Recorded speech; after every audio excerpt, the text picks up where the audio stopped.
जय हिंद। स्वागत आप सभी का लाइव टाइम्स डिजिटल पर। आज एक हादसे की खबर, हादसे की बात। जो मेरे पीछे आप तस्वीरें देख रहे हैं, बड़ा रेल हादसा सामने आया है छत्तीसगढ़ के बिलासपुर में।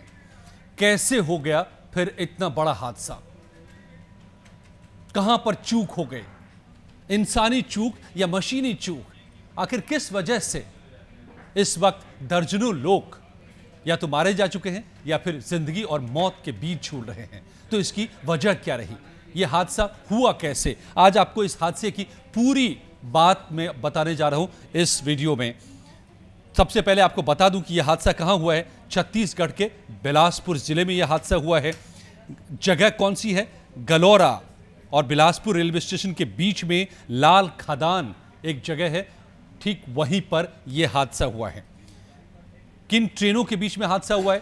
तो दरअसल दो ट्रेनों के बीच में टक्कर हुई है, या फिर कहें सही तो यह कहना सही होगा कि एक ट्रेन ने दूसरे खड़ी ट्रेन को जाकर टक्कर मार दी। जैसे या तो ब्रेक नहीं लगी या फिर क्या ड्राइवर किस हाल में था। हालांकि दुखद मौत हो चुकी है उस पैसेंजर ट्रेन की, ड्राइवर की। तो आपको बताऊं कि जिन दो ट्रेनों के बीच में यह टक्कर हुई है वो उसमें शामिल है एक मोमू लोकल पैसेंजर ट्रेन, और जो कि गेवरा से बिलासपुर की ओर जा रही थी, और पहले से उसी ट्रैक पर एक मालगाड़ी खड़ी थी और इस पैसेंजर ट्रेन ने उस खड़ी मालगाड़ी में सीधी टक्कर मार दी। अब यहीं से सवाल खड़े हुए हैं कि आखिर यह कैसे हुआ? कैसे एक खड़ी ट्रेन में एक चलती ट्रेन ने टक्कर मारी? तो उसकी वजह से जो प्रारंभिक जांच के सूत्र जो बता रहे हैं कि प्रारंभिक जांच में जो बात सामने आ रही है, उसमें वजह जो बताई जा रही है वो ये है कि रेड सिग्नल बाकायदा वहां किया गया था उस ट्रैक पर जहां पर पहले से मालगाड़ी आगे खड़ी है, पीछे से पैसेंजर ट्रेन आ रही है।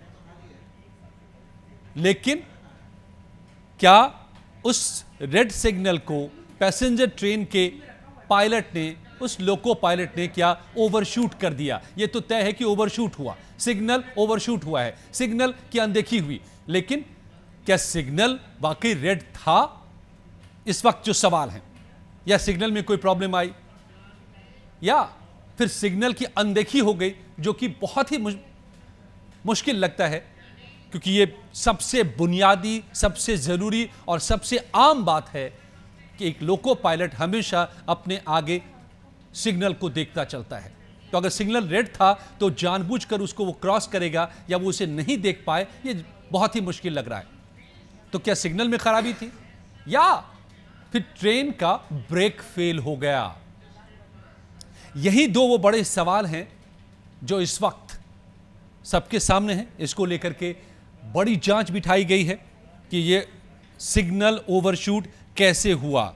लेकिन प्राइमा फेसाई जो प्रथम दृष्टया इस वक्त की जानकारी यही है कि सिग्नल ओवरशूट होने से यह हादसा हुआ। आगे खड़ी ट्रेन में पीछे से आती पैसेंजर ट्रेन ने सीधी टक्कर मारी। टक्कर इतनी बड़ी थी कि पैसेंजर ट्रेन का पूरा इंजन खड़ी जो मालगाड़ी थी उसके गार्ड कोच के ऊपर चढ़ गई।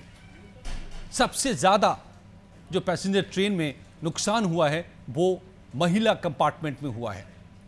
महिलाएं, बच्चे इसमें मारे गए हैं। जो जिस वक्त मैं ये बता रहा हूं आपको, तो इस वक्त तक की जानकारी बता रही है कि 7 मौतें हो चुकी हैं, दर्जन भर से ज्यादा लोग जख्मी हुए हैं, और ये आंकड़ा अभी बढ़ने की आशंका है क्योंकि कई लोग अभी भी फंसे हुए हैं और रेस्क्यू ऑपरेशन जारी है। अब सवाल वही है कि क्या रेल हादसे कभी खत्म होंगे, कम होंगे? ये रेल हादसे इस तरह के बार बार क्यों आते रहते हैं? किस वजह से ये रेल हादसे होते हैं? आज भी का जो हादसा है, क्या वो ह्यूमन एरर है या फिर मैकेनिकल फॉल्ट की वजह से यह हादसा हुआ है?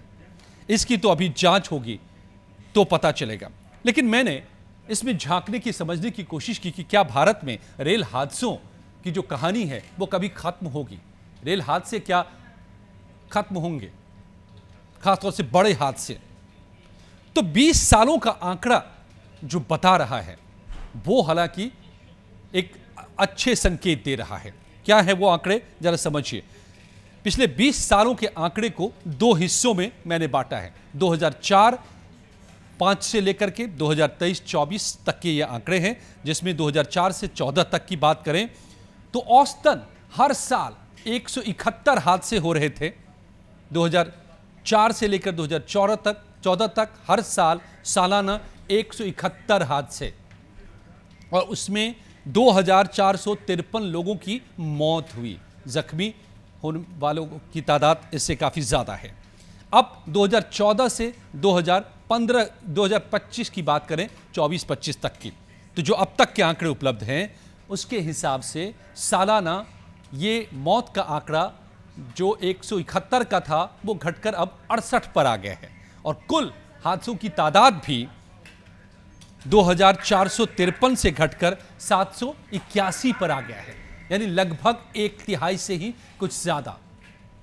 ये राहत की बात है, ये राहत की खबर है, ये राहत का आंकड़ा है कि हादसों में काफी कमी आई है, और इसी वजह से रेल हादसों में होने वाली मौतों के आंकड़े में भी काफी गिरावट आई है।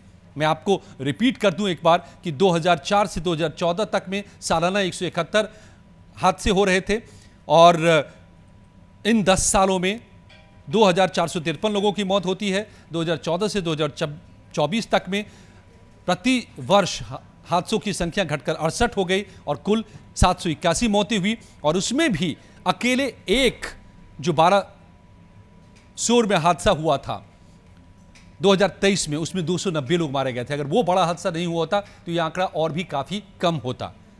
तो कुल मिलाकर के ये समझ में आ रहा है कि रेल हादसों में कमी आई है, मौतों का आंकड़ा कम हुआ है, लेकिन जो अभी भी चिंता की बात है कि बड़े हादसे नहीं रुके हैं, बड़े हादसे हो रहे हैं, और आज का भी हादसा बड़ा है, भीषण है, लोग मारे गए हैं, जख्मी हैं, जिंदगी और मौत के बीच झूल रहे हैं। इन पर क्या पूरी तरह से लगाम लग पाएगी? क्या ये हादसे पूरी तरह से बंद हो पाएंगे?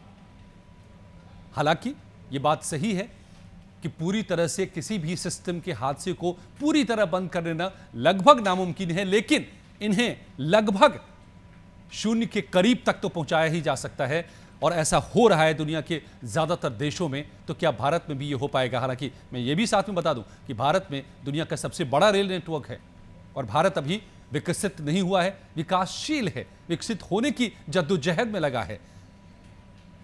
तो पिछले 10 सालों के आंकड़े आशाजनक हैं। उम्मीद हम करें कि आने वाले दिनों में और सालों में ये हादसे और कम होंगे, और इस तरह से लोग बेमौत रेल यात्रा के दौरान नहीं मारे जाएंगे। आप क्या उम्मीद करते हैं रेलवे से, और आपको इस हादसे को लेकर के क्या आप सोचते हैं, या ऐसे हादसों को लेकर के ज़रूर बताएं। और अपनी अगर इसके बारे में ज़्यादा जानकारी लेना चाहते हैं तो तमाम हेल्पलाइन नंबर्स जारी किए गए हैं, उसके ज़रिए आप पूरी जानकारी हासिल कर सकते हैं। बहुत बहुत धन्यवाद।